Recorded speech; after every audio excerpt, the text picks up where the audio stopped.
நீங்கள் பார்த்துக் கொண்டிருப்பது நியூஸ் 21 செய்திகள். தமிழ்நாடு செய்திகளை உடனுக்குடன் தெரிந்து கொள்ள நியூஸ் 21 செய்திகளை பாருங்கள். உண்மை, உழைப்பு, உயர்வு. தேனி மாவட்டம் கம்பம் அருகே உள்ள அருள்மிகு ஸ்ரீ முத்தாலம்மன் கோவிலில் திருவிழாவை முன்னிட்டு காமக்குள ஒக்களிக கவுண்டர் இளைஞர் அணி சார்பில் 4ஆம் ஆண்டு இரட்டை மாட்டுவண்டி எல்கை பந்தயம் நடைபெற்றது.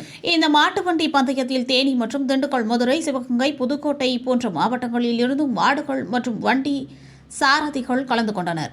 இந்த மாபெரும் மாட்டு வண்டி பந்தயம் கலந்து கொண்ட மாட்டு வண்டிகள் 5 பிரிவுகளாகவும் இதில் தட்டான் சிட்டு, புள்ளிமான் என 150க்கும் மேற்பட்ட ஜோடி மாடுகள் நிர்ணயிக்கப்பட்ட தூரங்களை கடந்து வந்து வெற்றி பெற்ற முதல் 4 மாடுகளுக்கு 20,000 முதல் 2,000 வரை பரிசு தொகை வழங்கப்பட்டது. இந்த போட்டியானது சுருளிப்பட்டியிலிருந்து சுருளி அருவி செல்லும் சாலையில் நடைபெற்றது. இதில் முதல் கொடி வாங்கும் மாட்டு வண்டி மற்றும் வண்டி ஓட்டும் சாரதி பரிசுகள் வழங்கப்பட்டு கௌரவிக்கப்பட்டது.